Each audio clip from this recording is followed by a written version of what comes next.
আপনি কি জানেন আপনি মানে বর্তমান মানুষ কোন সিভিলাইজেশনে বসবাস করছি? অনেকে বলবেন হয়তো আমরা মডার্ন সিভিলাইজেশনে বসবাস করছি। তাহলে আপনি ভুল ভাবছেন, কারণ আজকে যেটা মডার্ন 20 থেকে 25 বছর পর সেটা ওল্ড বা ব্যাকডেটেড হয়ে যাবে। তাহলে আমরা জানবো কী করে যে আমরা কোন সিভিলাইজেশনে বসবাস করছি? তাহলে আসুন এই ভিডিওতে সেই স্কেলের ব্যাপারে বলি, যে স্কেলের সাহায্যে আমরা আমাদের সিভিলাইজেশনকে এনার্জির বেসিসে মাপতে পারবো। আর সেই স্কেলকে আমরা কার্টসেপ স্কেল বলি। এই ভিডিওতে আমরা জানবো কার্টসেপ স্কেল কী এবং এই স্কেলের টাইপ 0 থেকে টাইপ 7 সিভিলাইজেশন কী। 1964 সালে বিখ্যাত রাশিয়ান অ্যাস্ট্রোনমার নিকোলাই কার্টসেভ এনার্জির কনজামশনের বেসিসে আমাদের সিভিলাইজেশনকে 3টি টাইপে ভাগ করেছিলেন: টাইপ 1, টাইপ 2 এবং টাইপ 3। আর এই স্কেল মেনলি ফোকাস করে যে কোন সিভিলাইজেশন এনার্জিকে কতটা কন্ট্রোল করে, আর সেই বেসিসে উনি বর্তমান মানব সভ্যতাকে টাইপ 0তে রেখেছিলেন। আপনি শুনে হয়তো অবাক হয়ে গেলেন যে আমরা সকাল থেকে রাতে ঘুমোতে যাওয়া পর্যন্ত টেকনোলজি দ্বারা ঘিরে আছি, তবু আমরা টাইপ 0 সিভিলাইজেশনে কি করে? তাহলে শুনুন। বিখ্যাত অ্যাস্ট্রোনমার কার্ল স্যাগান ফাইজার 1-এ যখন গোল্ডেন রেকর্ড পাঠানো হয়েছিল, তখন উনি আমাদের এনার্জির এফিসিয়েন্সির বেসিসে আমাদের সিভিলাইজেশনকে 0.7 রেটিং দিয়েছিলেন। তার মানে আমরা এখনও টাইপ 1-এ পৌঁছতে পারিনি। টাইপ 1 সিভিলাইজেশনে পৌঁছতে গেলে আমাদেরকে আমাদের প্ল্যানেটে থাকা সমস্ত এনার্জিকে ইউটিলাইজ করতে হবে। সমস্ত এনার্জি মানে সোলার, উইন্ড, জিওথার্মাল এবং নিউক্লিয়ার পাওয়ার।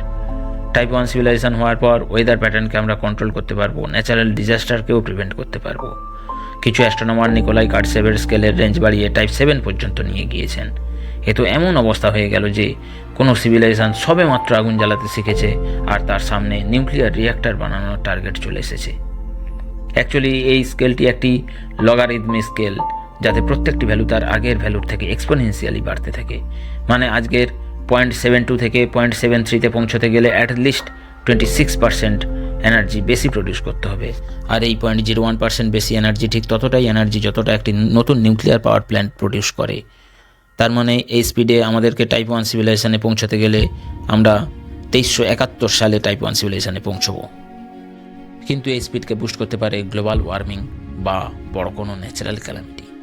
যেমন 2017-তে বিবিসির সায়েন্স সিরিজ টুমরোজ ওয়ার্ল্ডে প্রফেসর স্টিফেন হকিং আমাদেরকে ওয়ার্নিং দিয়েছিলেন। তিনি বলেন, আমাদের পৃথিবীর অ্যাটমসফিয়ার খুব তাড়াতাড়ি খারাপ হয়ে যাচ্ছে, আর আমাদের আগত 80 থেকে 100 বছরের মধ্যেই নতুন হ্যাবিটেবল প্ল্যানেট খুঁজে বের করতে হবে। আর তার জন্য আমাদের বেশি করে নিউক্লিয়ার ফিউশনের মতো টেকনোলজির দিকে শিফট হতে হবে। কারণ নিউক্লিয়ার ফিউশন মানেই সেই রিয়াকশন যা স্টারকে জীবিত এবং পাওয়ারফুল রাখে। আমরা যদি একবার নিউক্লিয়ার ফিউশনকে মাস্টার করে নিতে পারি, তাহলে আমরা সোজা সূর্যের ডাইরেক্ট এনার্জি নিতে বেরিয়ে পড়ব ডাইসন স্পিয়ার ব্যবহার করে। আর টেকনিক্যালি এই ম্যানস্টোনের পর আমরা লাইটের স্পিডে ট্রাভেল করা হয়তো শিখে যাব। তখন আমাদের সিভিলাইজেশনকে টাইপ 2 সিভিলাইজেশন হিসেবে গণ্য করা হবে। তারপর এত এনার্জির সাহায্যে আমরা ডিস্টেন্স সোলার সিস্টেমকে কলোনাইজ করতে পারবো।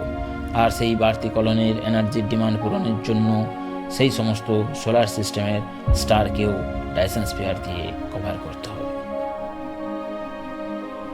সেই স্টেজে গিয়ে আমরা রিয়েলাইজ করতে পারবো যে লাইট এবং আমাদের শরীর এই দুটোরই কিছু লিমিটেশন আছে। কিছু হ্যাবিটেবল প্ল্যানেট এত দূরের গ্যালাক্সিতে আছে যে আমরা যদি লাইটের স্পিডে ট্রাভেল করি, তাহলেও আমাদের পুরো লাইফ স্প্যানে আমরা সেই সমস্ত প্ল্যানেটে পৌঁছতে পারবো না।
আশা করি সিভিলাইজেশনের এই সফরটি আপনাদের ভালো লাগলো।